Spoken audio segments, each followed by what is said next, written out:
नमस्कार दर्शक बंधु, आज कहानी रे आमे आज जानिबा पितामातांक मृत्यु परे सेमानंक फोटो को घरे रखिबा उचित कि नहे। आहुरी मध्य आमे जानिबा मृत्यु परे पुनर्जन्म किपरि होइथाय एवं आत्मा सहित कोन सब घटिथाय। आमर पितामाता हेउछन्ते आमर देवता। सेमानंकर प्रेम, त्याग एवं आशीर्वाद आम जीवनर सबुठारु बड़ संपत्ति। किंतु जेतेबेले सेमाने एही दुनिया छाड़ी चली जांती, लोक माने सेमानक पितामातांक फोटो को सेमानक घरे रखी सेमानक मने रखंती। किंतु प्रश्न उठे जे सेमानक जीवा परे आमे घरे सेमानक फोटो लगाइबा उचित कि? ताहले आमे कोन तांक फोटो घरे लगाइबा? एहार कोनोसी आध्यात्मिक प्रभाव अछि कि? आसंतु जानिबा आजिर अलौकिक कहानी रे प्रभु श्रीराम ए विषय रे कोन कहिसंती। प्रभु श्रीराम स्वयं जने भक्त को एही गुप्त कथा प्रकाश करी कहिसंती। गोटे दिन देवर्षि नारद पृथ्वी परिभ्रमण करुथिले। सेतेबेले से देखिले जे किछि लोक जने मृत व्यक्तिक शवचिता पाखरे ठिया होई कांदुछंती एवं सेमानक हृदय दुख अनुभव करुछंती। किछि समय परे मृत व्यक्तिक संपर्कीय माने सेमानक घरे सेही मृत व्यक्तिक फोटो रखी तांक सम्मुखरे तांको मने पकाई प्रार्थना करुथिले। देवर्षि नारद एही दृश्य देखि आश्चर्य होई गले एवं भाबिले एही व्यक्तिक मृत्यु परे तांको परिवार सदस्य माने तांको फोटो घरे काहेकि लगाइछंती। से तो एबे एही दुनियार मुक्त। एबे तांको परिवार रे घरे तांको फोटोर लाभ कोन? एहा करिबा द्वारा कोन हेबो? एहा करिबा द्वारा परिवारर समस्त सदस्य मृत परिवार सदस्य को आशीर्वाद पाइबे ना एहार अन्य कोनोसी अर्थ अछि? सेही दृश्य देखिबा परे देवर्षि नारद किछि बुझी पारिले नाही। तेनु तांको प्रश्नर उत्तर पाइबा पई देवर्षि नारद भगवान श्रीहरि विष्णुଙ୍କ पाखକୁ ଯିବାକୁ ନିଷ୍ପତ୍ତି ନେଲେ ଏବଂ ଭଗବାନ ଶ୍ରୀହରି ବିଷ୍ଣୁଙ୍କ ପାଖରେ ପହଞ୍ଚିବା ପରେ ଦେवर्षि ନାରଦ ତାଙ୍କୁ ପ୍ରଣାମ କଲେ। ତାଙ୍କ ପରେ ଦେवर्षि ନାରଦଙ୍କୁ ଦେଖି ଭଗବାନ ଶ୍ରୀହରି ବିଷ୍ଣୁ ବୁଝିଗଲେ ଯେ ନିଶ୍ଚିତ ଭାବରେ ଦେवर्षि ନାରଦ ଆଜି କିଛି ଚିନ୍ତା ନେଇ ଆସିଛନ୍ତି। ଭଗବାନ ବିଷ୍ଣୁ ଦେवर्षि ନାରଦକୁ କହୁଛନ୍ତି, हे ब्रह्मानंदन महर्षि नारद, आपणକୁ ବୈକୁଣ୍ଠକୁ ସ୍ୱାଗତ। ମୋତେ କୁହନ୍ତୁ ଆଜି ଆପଣ କେଉଁ ଉଦ୍ଦେଶ୍ୟରେ ବୈକୁଣ୍ଠକୁ ଆସିଛନ୍ତି? ଆଜି ଆପଣଙ୍କର ଚିନ୍ତାର କାରଣ କ'ଣ? ଭଗବାନ ବିଷ୍ଣୁଙ୍କ କଥା ଶୁଣି ଦେवर्षि ନାରଦ କହିଲେ, हे ପ୍ରଭୁ, ମୁଁ ଆଜି ମୋ ମନରେ ଉଠିଥିବା ଦ୍ୱନ୍ଦ୍ୱର ସମାଧାନ କରିବା ପାଇଁ ଆସିଛି। ମୋତେ କୁହନ୍ତୁ ଜଣେ ବ୍ୟକ୍ତିଙ୍କ ମୃତ୍ୟୁ ପରେ ତାଙ୍କ ପରିବାରର ସଦସ୍ୟମାନେ ତାଙ୍କ ଫଟୋକୁ ଘରେ କାହିଁକି ଲଗାନ୍ତି? ଏହା କ'ଣ ଠିକ୍? एपरी करिबा द्वारा सेमाने कोन लाभ पाआंती?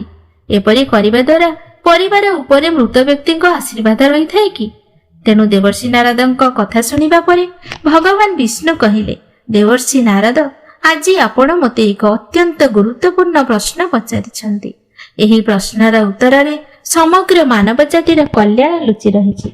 तेनु हे देवर्षि नारद, मु एही प्रश्नर उत्तर देउछि। मु एक अलौकिक कहानी माध्यमरे एहार उत्तर देउछि। आपण एही कहानी को आरंभरू शेष पर्यंत ध्यानर सहित सुनिबा दरकार, कारण जे एही कहानी को आरंभरू शेष पर्यंत संपूर्ण भावरे सुनंती मोर आशीर्वाद सर्वदा तांको उपरे रहिथाय। देवर्षि नारद कुहंती, हे प्रभु, मु प्रतिश्रुति देउछि, मु आश्वासना देउछि जे पर्यंत आपण मते एही कहानी सुनाउथिबे मु एहाकू पूर्ण ध्यानर सहित सुनुथिबि। दयाकरी एबे मते कहानी सुनांतु। तापरे भगवान श्रीहरि विष्णु कहानी सुनाइबा समय रे कहउछंती, हे देवर्षि नारद, यह प्राचीन कालर कथा। जणे युवक रहुथिले जहांक नाम थिला श्याम। श्याम भगवान श्रीकृष्णଙ୍କର जणे महान भक्त थिले। से सर्वदा सत्य धर्म पालन करुथिले एवं तांको पितामातांको सेवा करुथिले। एही परे समय बीती जाउथिला एवं से तांको पितामातांको सहित एक सुखमय जीवन बिताउथिले। श्यामଙ୍କ स्त्रीଙ୍କ नाम थिला सीमा। सीमा मध्य जणे चरित्रवान महिला थिले एवं तांको स्वामीक प्रति पूर्ण समर्पित थिले, जे सत्य धर्म पालन करुथिले। श्याम बहुत परिश्रमी थिले, सारा दिन निष्ठार सहित काम करुथिले। से जहा रोजगार करुथिले ताहा द्वारा तांको परिवार प्रतिपोषण करुथिले एवं से तांको मां को जत्न मध्य भलसे नेउथिले। से तांको बापांको बहुत भल पाउथिले। गोटे दिन श्यामଙ୍କ बापा मां हठात मृत्युवरण कले। सेमानଙ୍କ मृत्युरे से बहुत दुखित हेले। शेषकृत्य करिबा परे श्याम तांको पूजास्थल रे तांको पितामातांको बड़ बड़ फोटो लगाइले एवं प्रतिदिन सेमानଙ୍କୁ पूजा करिबाकू आरंभ कले। एबे तांको जीवन ତାଙ୍କ ପିତାମାତାଙ୍କୁ ପୂଜା କରି ବିତିବାକୁ ଲାଗିଲା। ତାଙ୍କ ଜୀବନରେ ଏକ ଅଜବ ଘଟଣା ଘଟିବାକୁ ଲାଗିଲା। ମାନସିକ ଅଶାନ୍ତି ବଢିବାକୁ ଲାଗିଲା, ଘରେ କଳହ ଲାଗିଲା ଏବଂ ସେ ସ୍ୱପ୍ନରେ ଅଜବ ଦୃଶ୍ୟ ଦେଖିବାକୁ ଲାଗିଲେ। ଏବେ ସେ ପ୍ରତିଦିନ ତାଙ୍କ ସ୍ତ୍ରୀ ସୀମାଙ୍କ ସହିତ ଝଗଡା ମଧ୍ୟ କରିବାକୁ ଲାଗିଲେ। ଏବେ ଶ୍ୟାମଙ୍କ ମନ ସମ୍ପୂର୍ଣ୍ଣ ବିଚଳିତ ହୋଇଗଲା। ତେଣୁ ଗୋଟିଏ ଦିନ ସେ ଗଙ୍ଗା କୂଳରେ ବସି କାନ୍ଦିବାକୁ ଲାଗିଲେ। ଗଙ୍ଗା କୂଳରେ ଏକ କୃଷ୍ଣ ମନ୍ଦିର ଥାଏ। ସେ ମନ୍ଦିର ଭିତରକୁ ଗଲେ, ହାତ ଯୋଡ଼ି ବସିଲେ ଏବଂ ପ୍ରାର୍ଥନା କରିବାକୁ ଲାଗିଲେ। କହିଲେ, ହେ ପ୍ରଭୁ, ହେ ମୁରଲୀଧର, ଦୟାକରି ମୋତେ ମାର୍ଗଦର୍ଶନ କରନ୍ତୁ। ମୁଁ ମୋ ପିତାମାତାଙ୍କ ଫଟୋ ରଖି ସେମାନଙ୍କ ପ୍ରତି ଶ୍ରଦ୍ଧାଞ୍ଜଳି ଦେଉଛି। ସେମାନଙ୍କ ଆଶୀର୍ବାଦ ମିଳିବା ବଦଳରେ ମୋ ଜୀବନରେ ଏତେ ଅଶାନ୍ତି କାହିଁକି? ଭଗବାନ କୃଷ୍ଣଙ୍କୁ ପ୍ରାର୍ଥନା କରୁଥିଲେ। ଠିକ୍ ସେହି ମୁହୂର୍ତ୍ତରେ ଏକ ଦିବ୍ୟ ଆଲୋକ ପ୍ରକାଶ ପାଇଲା। ଚାରିପାଖରେ ଏକ ଦିବ୍ୟ ସୁଗନ୍ଧ ବ୍ୟାପିଗଲା ଏବଂ ଭଗବାନ କୃଷ୍ଣ ଆବିର୍ଭାବ ହେଲେ। ତାଙ୍କ ଆଖି କରୁଣାରେ ପୂର୍ଣ୍ଣ ହୋଇଗଲା ଏବଂ ତାଙ୍କ ସ୍ୱର ଶାନ୍ତ ହୋଇଗଲା। ଶ୍ୟାମ ଭଗବାନ କୃଷ୍ଣଙ୍କୁ ତାଙ୍କ ସମ୍ମୁଖରେ ଆବିର୍ଭାବ ଦେଖି ଆଶ୍ଚର୍ଯ୍ୟ ହୋଇଗଲେ। ସେ ନିଜ ଆଖିକୁ ବିଶ୍ୱାସ କରିପାରିଲେ ନାହିଁ ଯେ ସ୍ୱୟଂ ଭଗବାନ କୃଷ୍ଣ ତାଙ୍କ ସମ୍ମୁଖରେ ଆବିର୍ଭୂତ ହୋଇଛନ୍ତି। ତାପରେ କିଛି ସାହସ ସଂଗ୍ରହ କରି ସେ ଭଗବାନ କୃଷ୍ଣଙ୍କୁ କହିଲେ, ହେ ପ୍ରଭୁ, ଆଜି ଆପଣଙ୍କୁ ଦେଖି ମୋର ଜୀବନ ସଫଳ ହୋଇଛି। ଏବେ ମୋ ମନରେ କୌଣସି ପ୍ରକାରର ରୋଷ ନାହିଁ। କିନ୍ତୁ ହେ ପ୍ରଭୁ, ମୁଁ ଜାଣିବାକୁ ଚାହୁଁଛି ଯେ ମୋ ଜୀବନରେ ଅସୁବିଧାର କାରଣ କ'ଣ? ଶୁଣିଛି ପିତାମାତାଙ୍କ ସେବା କରିବା ସବୁଠାରୁ ବଡ଼ ପୁଣ୍ୟ। ମୁଁ ତ ପ୍ରତିଦିନ ମୋ ପିତାମାତାଙ୍କ ଫଟୋ ଆଗରେ ବସି ସେମାନଙ୍କୁ ପୂଜା କରେ। ମୋ ଜୀବନରେ ଏତେ ଦୁଃଖ କାହିଁକି? ଶ୍ୟାମଙ୍କ କଥା ଶୁଣି ଭଗବାନ କୃଷ୍ଣ କହିଲେ, ହେ ପୁତ୍ର ଶ୍ୟାମ, ତୁମର ପ୍ରେମ ଏବଂ ଭକ୍ତି ନିଃସନ୍ଦେହରେ ମହାନ। ତୁମର ହୃଦୟରେ ତୁମର ପିତାମାତାଙ୍କ ପ୍ରତି ଥିବା ଭାବନା ପୂଜନୀୟ। କିନ୍ତୁ ତୁମେ ଅଜାଣତରେ ଯାହା କିଛି କରୁଛ ତାହା କେବଳ ଆତ୍ମାକୁ ବାନ୍ଧି ରଖି ନାହିଁ, ବରଂ ତୁମ ଜୀବନରେ ଯନ୍ତ୍ରଣା ମଧ୍ୟ ଦେଉଛି। ଯେତେବେଳେ କେହି ତାଙ୍କ ପ୍ରିୟଜନକୁ ବିଶେଷ କରି ପିତାମାତାଙ୍କୁ ହରାଇଥାଏ, ସେମାନଙ୍କୁ ମନେ ରଖିବା, ସମ୍ମାନ କରିବା ଉଚିତ। କିନ୍ତୁ କିଛି ନିୟମ ଏବଂ ସୀମା ଅଛି ଯାହା ପ୍ରତ୍ୟେକ ମଣିଷ ଜାଣିବା ଉଚିତ। ଏହା ଅତ୍ୟନ୍ତ ଜରୁରୀ। ଶୁଣ ପୁତ୍ର, ମୁଁ ତୁମକୁ 5ଟି ଦିବ୍ୟ କଥା କହୁଛି ଯାହା ପ୍ରତ୍ୟେକ ମଣିଷ ଜାଣିବା ଉଚିତ। ଯେତେବେଳେ ପିତାମାତା ଏହି ସଂସାର ଛାଡ଼ି ଚାଲିଯାଆନ୍ତି, ଏହି ଜିନିଷଗୁଡ଼ିକ ଜୀବନକୁ ଦିଗଦର୍ଶନ ଦିଅନ୍ତି ଏବଂ ଆତ୍ମାକୁ ଶାନ୍ତି ପ୍ରଦାନ କରନ୍ତି। ହେ ପୁତ୍ର ଶ୍ୟାମ, ଧ୍ୟାନ ଦେଇ ଶୁଣ। ଯେତେବେଳେ ଏକ ଆତ୍ମା ଶରୀର ତ୍ୟାଗ କରେ, ତାର ଉଦ୍ଦେଶ୍ୟ ହେଉଛି ପରବର୍ତ୍ତୀ ଜୀବନକୁ ଯିବା, ପୃଥିବୀରେ ତା ପାଇଁ ଯୋଜନା କରିଥିବା ଯାତ୍ରାକୁ ସମାପ୍ତ କରିବା। ତଥାପି ଯେତେବେଳେ ଆମେ ଆମର ପ୍ରାର୍ଥନା ସ୍ଥାନରେ ସେହି ଆତ୍ମାର ଫଟୋ ରଖିଥାଉ ଏବଂ ସେମାନଙ୍କୁ ପ୍ରତିଦିନ ମନେ ରଖିଥାଉ, ଦୀପ ଜାଳିଥାଉ, ଫୁଲ ଅର୍ପଣ କରୁ ଏବଂ ସେମାନଙ୍କୁ ପୂଜା କରୁ, ଏହି ପ୍ରେମ ଏବଂ ସମ୍ପୂର୍ଣ୍ଣ ଭକ୍ତି କେତେବେଳେ ଯେ ଏକ ବନ୍ଧନରେ ପରିଣତ ହୁଏ। ଆଗକୁ ବଢିବାକୁ ଚାହୁଁଥିବା ଆତ୍ମା ଆମର ପ୍ରେମ ଯୋଗୁଁ ସେହି ଅବସ୍ଥାରେ ଫସିଯାଏ। ପ୍ରଭୁ ଶ୍ରୀକୃଷ୍ଣ ଆହୁରି କହୁଛନ୍ତି, ହେ ପୁତ୍ର, ଭକ୍ତି ଦେଖାଅ କିନ୍ତୁ ସେମାନଙ୍କୁ ମୁକ୍ତ କର। ସେମାନଙ୍କୁ ପ୍ରେମରେ ବାନ୍ଧି ରଖ ନାହିଁ। ସେମାନଙ୍କୁ ବିଦାୟ ଦିଅ ଏବଂ ସେମାନଙ୍କ ପାଇଁ ପ୍ରାର୍ଥନା କର, କିନ୍ତୁ ସେମାନଙ୍କୁ ଧରି ରଖ ନାହିଁ। କାରଣ ପ୍ରକୃତ ପ୍ରେମ ହେଉଛି ଯାହା ଆତ୍ମାର ମୁକ୍ତି ଖୋଜେ ଏବଂ ଏହାର ଆସକ୍ତିରେ ଫସି ନଯାଏ। ଭଗବାନ ଶ୍ରୀକୃଷ୍ଣ ଶାନ୍ତ ସ୍ୱରରେ କହିଲେ, ହେ ପୁତ୍ର, ପ୍ରତ୍ୟେକ ଗୃହସ୍ଥଙ୍କ ପାଇଁ ଏହା ବୁଝିବା ବହୁତ ଗୁରୁତ୍ୱପୂର୍ଣ୍ଣ ଯେ ଯେଉଁ ସ୍ଥାନରେ ଈଶ୍ୱରଙ୍କ ଶକ୍ତି ପରିପୂର୍ଣ୍ଣ, ଯେଉଁଠାରେ ମନ୍ତ୍ରର ଶବ୍ଦ ପ୍ରତିଧ୍ୱନିତ ହୁଏ, ଯେଉଁଠାରେ ଦୀପର ଜ୍ୱାଳା ଆତ୍ମାକୁ ପରମ ଆତ୍ମା ସହିତ ସଂଯୋଗ କରେ, ସେଠାରେ ମୃତ ବ୍ୟକ୍ତିଙ୍କ ଚିତ୍ର ରଖାଯାଏ ନାହିଁ। କାରଣ ସେହି ସ୍ଥାନ ଆତ୍ମାର ମୁକ୍ତିର କେନ୍ଦ୍ର, ବନ୍ଧନର ନୁହେଁ। ଯେତେବେଳେ ଆମେ ପୂର୍ବପୁରୁଷଙ୍କ ଚିତ୍ରକୁ ସେହି ସ୍ଥାନରେ ରଖୁ ଯେଉଁଠାରେ ଆମେ ଈଶ୍ୱରଙ୍କୁ ଆହ୍ୱାନ କରୁ, ସେତେବେଳେ ଅଜାଣତରେ ଆମେ 2ଟି ଭିନ୍ନ ଶକ୍ତିକୁ ଗୋଟିଏ ସ୍ଥାନରେ ସଂଯୋଗ କରୁ, ଯାହାଦ୍ୱାରା କେବଳ ଆତ୍ମା ଫସିଯାଏ ନାହିଁ, ଘରୋଇ ଜୀବନରେ ମଧ୍ୟ ଶାନ୍ତି ବ୍ୟାହତ ହୁଏ। ଈଶ୍ୱରଙ୍କ ସ୍ଥାନ ହେଉଛି ଆତ୍ମାର ମୁକ୍ତିର କେନ୍ଦ୍ର ଏବଂ ପୂର୍ବପୁରୁଷଙ୍କ ସ୍ଥାନ ହେଉଛି ସ୍ମରଣ ଏବଂ ଶ୍ରଦ୍ଧାର କେନ୍ଦ୍ର। ତେଣୁ ଈଶ୍ୱର ଏବଂ ପୂର୍ବପୁରୁଷଙ୍କ ସ୍ଥାନକୁ ପୃଥକ ରଖିବା ଉଚିତ ଏବଂ ନିୟମ ସହିତ ଶ୍ରଦ୍ଧା ବଜାୟ ରଖିବା ଉଚିତ, ଯାହାଦ୍ୱାରା ପ୍ରେମ ବଜାୟ ରହେ ଏବଂ ଆତ୍ମା ମଧ୍ୟ ମୁକ୍ତି ପାଇପାରେ। ପ୍ରଭୁ ଶ୍ରୀକୃଷ୍ଣ ଆହୁରି କହୁଛନ୍ତି, ପୁତ୍ର, ଯଦି ତୁମେ ତୁମ ଘରେ ତୁମର ପିତାମାତାଙ୍କ ଫଟୋ ଟାଙ୍ଗିବାକୁ ଚାହୁଁଛ, ତେବେ ନିଶ୍ଚିନ୍ତ କରିବ ଯେ ଏହା କୌଣସି ପୂଜା ସ୍ଥାନ ହୋଇନଥିବ। ଏହା କେବଳ ସେହି ଶକ୍ତିର ଉପସ୍ଥିତିକୁ ପ୍ରତିଫଳିତ କରିବା ଉଚିତ ଯାହା ତୁମକୁ ମୁକ୍ତି ପାଇଁ ମାର୍ଗଦର୍ଶନ କରିବ। ତୁମ ପିତାମାତାଙ୍କ ଫଟୋକୁ ଏକ ଶାନ୍ତ ସ୍ଥାନରେ ଶ୍ରଦ୍ଧା ଏବଂ ଭକ୍ତିର ସହିତ ରଖ। ଏହାକୁ ସ୍ମୃତି ଭାବରେ ରଖିବାକୁ ହେବ, କିନ୍ତୁ ସେହି ସ୍ଥାନରେ ଦୀପ କିମ୍ବା ଧୂପ ଜାଳିବେ ନାହିଁ। ତାହା ଏକ ଶ୍ରଦ୍ଧାଞ୍ଜଳି, କିନ୍ତୁ ପୂଜା ନୁହେଁ। କାରଣ ପୂଜା ହେଉଛି ଯେଉଁଠାରେ ଆମେ ଈଶ୍ୱରଙ୍କୁ ଆହ୍ୱାନ କରୁ ଏବଂ ସ୍ମୃତି ହେଉଛି ଯେଉଁଠାରେ ଆମେ ପ୍ରେମ ସହିତ କାହାକୁ ମନେ ପକାଇଥାଉ।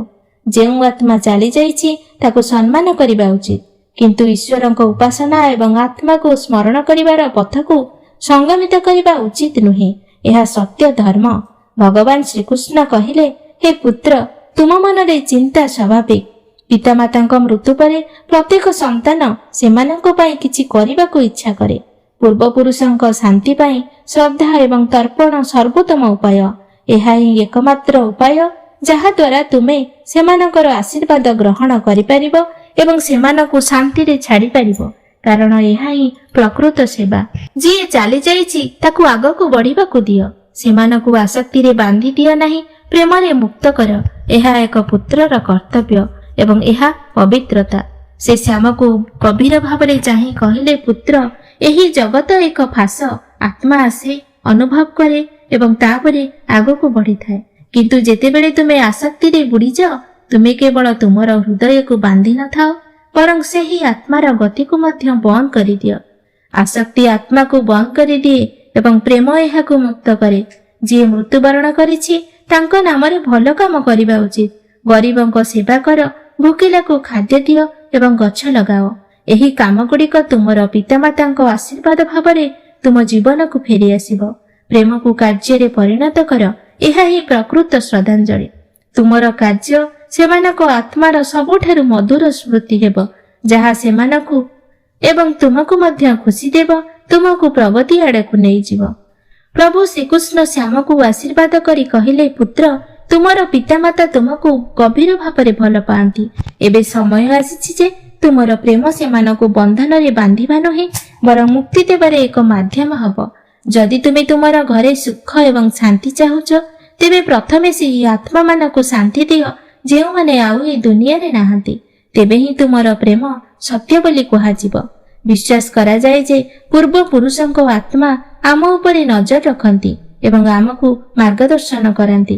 ଘରେ ସେମାନଙ୍କ ପ୍ରତିମୂର୍ତ୍ତି ରଖିବା ଦ୍ୱାରା ସେମାନଙ୍କ ଆଶୀର୍ବାଦ ଆମ ସହିତ ଆସେ ବୋଲି ବିଶ୍ୱାସ କରାଯାଏ। ଏହି ପୁରୁଣା ପରମ୍ପରା ଘର ମଧ୍ୟରେ ଏକ ଆଧ୍ୟାତ୍ମିକ ପରିବେଶ ବଜାୟ ରଖେ, ଏକ ପବିତ୍ର ଏବଂ ଶାନ୍ତିପୂର୍ଣ୍ଣ ଶକ୍ତି ସୃଷ୍ଟି କରେ। ଅନେକ ଲୋକ ବିଶ୍ୱାସ କରନ୍ତି ଯେ ମୃତ ପ୍ରିୟଜନଙ୍କ ଫଟୋ ରଖିଲେ ଆମକୁ ଏପରି ଅନୁଭବ ହୁଏ ଯେପରି ସେମାନେ ଏବେ ବି ଆମ ସହିତ ଅଛନ୍ତି, ଯାହା ବିଶେଷ କରି କଷ୍ଟକର ସମୟରେ ଭାବପ୍ରବଣ ସମର୍ଥନ ପ୍ରଦାନ କରେ। ଶ୍ୟାମ ପୂର୍ଣ୍ଣ ହୃଦୟରେ ଭଗବାନ ହରିଙ୍କ ଶିକ୍ଷାକୁ ଗ୍ରହଣ କଲେ। ତାପରେ ଭଗବାନ ଶ୍ରୀକୃଷ୍ଣ ସେହି ସ୍ଥାନରୁ ଅଦୃଶ୍ୟ ହୋଇଗଲେ। ତାପରେ ଭଗବାନ ହରି ବିଷ୍ଣୁ କହିଲେ, ହେ ଦେବର୍ଷି ନାରଦ, ଶ୍ୟାମ ଏବେ ତାଙ୍କ ପିତାମାତାଙ୍କ ଫଟୋଗୁଡ଼ିକୁ ପୂଜାସ୍ଥାନରୁ ଦୂରରେ ଏକ ନୀରବ କୋଣରେ ରଖିଛନ୍ତି, ଯେଉଁଠାରେ କେବଳ ସ୍ମୃତି ଥିଲା, ପୂଜା ନୁହେଁ। ପ୍ରତିବର୍ଷ ସେ ଶ୍ରାଦ୍ଧ କରୁଥିଲେ, ଗରିବମାନଙ୍କୁ ପ୍ରାର୍ଥନା କରୁଥିଲେ ଏବଂ ଧୀରେ ଧୀରେ ତାଙ୍କ ଘରକୁ ସୁଖ ଏବଂ ଶାନ୍ତି ଫେରି ଆସିଲା। ନକାରାତ୍ମକ ଶକ୍ତି ଉଭେଇଗଲା ଏବଂ ମାନସିକ ଅଶାନ୍ତି ଉଭେଇଗଲା। ତାଙ୍କ ପତ୍ନୀ ସୀମାଙ୍କ ସହିତ ତାଙ୍କର ଝଗଡ଼ା ମଧ୍ୟ ବନ୍ଦ ହୋଇଗଲା। ଶ୍ରୀକୃଷ୍ଣଙ୍କ କୃପାରୁ ତାଙ୍କ ମନ ଏବଂ ଆତ୍ମା ଉଭୟ ଶାନ୍ତିରେ ରହିଲେ। ଯେତେବେଳେ ପ୍ରେମ ଆସକ୍ତିକୁ ଅତିକ୍ରମ କରେ, ସେତେବେଳେ ଏହା ମୁକ୍ତିରେ ପରିଣତ ହୁଏ। ଯେତେବେଳେ ବିଶ୍ୱାସ ଜ୍ଞାନ ସହିତ ମିଶିଯାଏ, ସେତେବେଳେ ଶାନ୍ତି ପୁନର୍ଜୀବିତ ହୁଏ। ସେତେବେଳେ ଦେବର୍ଷି ନାରଦ ଭଗବାନ ବିଷ୍ଣୁଙ୍କୁ ସମ୍ବୋଧିତ କରି କହିଲେ, ହେ ପ୍ରଭୁ, ମୁଁ ଘରେ ମୃତ ବ୍ୟକ୍ତିଙ୍କ ଫଟୋ ରଖିବାର ରହସ୍ୟ ଶିଖିଗଲି। କିନ୍ତୁ ହେ ପ୍ରଭୁ, ମୁଁ ଏହା ମଧ୍ୟ ଜାଣିବାକୁ ଚାହୁଁଛି ଯେ ମୃତ୍ୟୁ ପରେ ଜଣେ ବ୍ୟକ୍ତି ପୁନର୍ଜନ୍ମ ପାଏ କି ନାହିଁ। ମୃତ ବ୍ୟକ୍ତିଙ୍କ ଆତ୍ମା ପୁନର୍ବାର ମାନବ ଜନ୍ମ ପାଏ କି ଅନ୍ୟ ରୂପରେ ଜନ୍ମ ହୁଏ? ଦେବର୍ଷି ନାରଦଙ୍କ କଥା ଶୁଣି ଭଗବାନ ବିଷ୍ଣୁ ଉତ୍ତର ଦେଲେ, ହେ ଦେବର୍ଷି ନାରଦ, ମୃତ୍ୟୁ ପରେ ଯେତେବେଳେ ଏକ ଆତ୍ମା ନୂତନ ଶରୀରରେ ପ୍ରବେଶ କରେ, ଏହାକୁ ପୁନର୍ଜନ୍ମ କୁହାଯାଏ। ଜଣେ ବ୍ୟକ୍ତି କେବେ ଏବଂ କିପରି ପୁନର୍ଜନ୍ମ ପାଏ ତାହା ଅନେକ କାରଣ ଉପରେ ନିର୍ଭର କରେ। ପ୍ରଥମ କାରଣ ହେଉଛି ଜଣେ ବ୍ୟକ୍ତିଙ୍କ କର୍ମର ପ୍ରଭାବ। ଆତ୍ମାର ଗତି ଏହାର କାର୍ଯ୍ୟ ଉପରେ ନିର୍ଭର କରେ। ପୁନର୍ଜନ୍ମ ପାଇଥିବା ଯେକୌଣସି ପ୍ରାଣୀ ସେମାନଙ୍କ ପୂର୍ବଜନ୍ମର କର୍ମ ଯୋଗୁଁ ଏହି ଜଗତକୁ ଆସିଥାନ୍ତି। ହିନ୍ଦୁ ଧର୍ମରେ ପୁନର୍ଜନ୍ମର ସିଦ୍ଧାନ୍ତ ଗଭୀର ରହସ୍ୟମୟ ଏବଂ ଆଧ୍ୟାତ୍ମିକ ଏବଂ ଶାସ୍ତ୍ର ଉପରେ ଆଧାରିତ। ଆତ୍ମା ଅମର ଶରୀର କେବଳ ଏକ ଅସ୍ଥାୟୀ ପୋଷାକ। ଯେତେବେଳେ ଜଣେ ବ୍ୟକ୍ତି ମୃତ୍ୟୁବରଣ କରେ କେବଳ ଶରୀର ନଷ୍ଟ ହୁଏ, ଆତ୍ମା ନୁହେଁ। ଆତ୍ମା ତାର ପୂର୍ବ ଜୀବନର କର୍ମ ଉପରେ ଆଧାର କରି ପରବର୍ତ୍ତୀ ଜୀବନକୁ ଯାତ୍ରା ଆରମ୍ଭ କରେ। ଏହି ଯାତ୍ରା ତୁରନ୍ତ ହୁଏ ନାହିଁ, ବରଂ ସମୟ ସହିତ ଘଟେ। ତିନୋଟି ମୁଖ୍ୟ ପର୍ଯ୍ୟାୟ ଅଛି। ପ୍ରଥମତଃ ମୃତ୍ୟୁ ପରେ କିଛି ସମୟ ପାଇଁ ଆତ୍ମା ପ୍ରେତ ଯୋନିରେ ପ୍ରବେଶ କରେ। ଏହି ସମୟ ଯେତେବେଳେ ଆତ୍ମା ଅନୁଭବ କରେ ନାହିଁ ଯେ ମୋର ଶରୀର ଆଉ ନାହିଁ, ତାପରେ ଯମରାଜଙ୍କ ଦୂତମାନେ ଆତ୍ମାକୁ ଯମଲୋକକୁ ନେଇଯାଆନ୍ତି, ଯେଉଁଠାରେ ସେ ଯମଲୋକରେ ତାର ସମଗ୍ର ଜୀବନ ବିତାଇଥାଏ। ଚିତ୍ରଗୁପ୍ତ ଜଣଙ୍କର କର୍ମର ହିସାବ ଉପସ୍ଥାପନ କରନ୍ତି ଏବଂ ଯମରାଜା ନ୍ୟାୟ ପ୍ରଦାନ କରନ୍ତି। ଯଦି ଗୁଣ ଉଚ୍ଚ ଥାଏ ତେବେ ଆତ୍ମାକୁ ସ୍ୱର୍ଗ କିମ୍ବା ଉଚ୍ଚ ସ୍ଥାନକୁ ପଠାଯାଏ। ଯଦି ଦୋଷ ଉଚ୍ଚ ଥାଏ ତେବେ ଏହାକୁ ନର୍କ କିମ୍ବା ନିମ୍ନ ସ୍ଥାନକୁ ପଠାଯାଏ ଏବଂ ଯଦି ଗୁଣ ଓ ଦୋଷ ସମାନ ଥାଏ ତେବେ ମଧ୍ୟ ଏହାକୁ ନର୍କକୁ ପଠାଯାଏ। ଯଦି ଆତ୍ମା ଅନ୍ୟ ଜଗତ ସହିତ ମିଶିଯାଏ ତେବେ ଏହା ନିଜର ଅସମ୍ପୂର୍ଣ୍ଣ କର୍ମ ସମାପ୍ତ କରିବା ପାଇଁ ମାନବ ଭାବରେ ପୁନର୍ଜନ୍ମ ପାଏ। ଗରୁଡ଼ ପୁରାଣ ଅନୁସାରେ ଯେତେବେଳେ ଏକ ଆତ୍ମା ପୁନର୍ଜନ୍ମ ପାଏ ତେବେ ତାକୁ 16 ପ୍ରକାରର ଜନ୍ମ ଦେଇ ଗତି କରିବାକୁ ପଡ଼ିଥାଏ, ଯଥା ପଶୁ, ପକ୍ଷୀ, କୀଟପତଙ୍ଗ, ଜଳଚର ପ୍ରାଣୀ, ମନୁଷ୍ୟ ଇତ୍ୟାଦି, ଯାହା ତାର କର୍ମ ଉପରେ ନିର୍ଭର କରେ। ଯଦି କେହି ହିଂସା, ଛଳନା ଏବଂ ପାପ କରିଛି ତେବେ ସେ ପଶୁ ଜନ୍ମ, କୀଟ ଜନ୍ମ କିମ୍ବା ନର୍କରେ ଜନ୍ମ ହୁଏ। ଯେତେବେଳେ ସେବା, ଭକ୍ତି ଏବଂ ଧର୍ମ ଅନୁସରଣ କରିଥିବା ବ୍ୟକ୍ତି ପୁନର୍ବାର ଦିବ୍ୟ ଜନ୍ମ କିମ୍ବା ମାନବ ଜନ୍ମ ପାଏ। ଭାଗବତ ପୁରାଣ ଏବଂ ଉପନିଷଦରେ ଏହା ମଧ୍ୟ କୁହାଯାଇଛି ଯେ ଆତ୍ମା ମୋକ୍ଷ ପ୍ରାପ୍ତ ନ ହେବା ପର୍ଯ୍ୟନ୍ତ, ଅର୍ଥାତ୍ ପରମ ପୁରୁଷଙ୍କ ସହିତ ଏକ ହେବା ପର୍ଯ୍ୟନ୍ତ ଏହି ଜନ୍ମ ଏବଂ ମୃତ୍ୟୁଚକ୍ର ଜାରି ରହିଥାଏ। ମୋକ୍ଷ ପ୍ରାପ୍ତି ପରେ ଆତ୍ମା ଜନ୍ମ ଏବଂ ମୃତ୍ୟୁଚକ୍ରରୁ ମୁକ୍ତ ହୋଇ ବ୍ରହ୍ମ ରୂପ ଗ୍ରହଣ କରେ।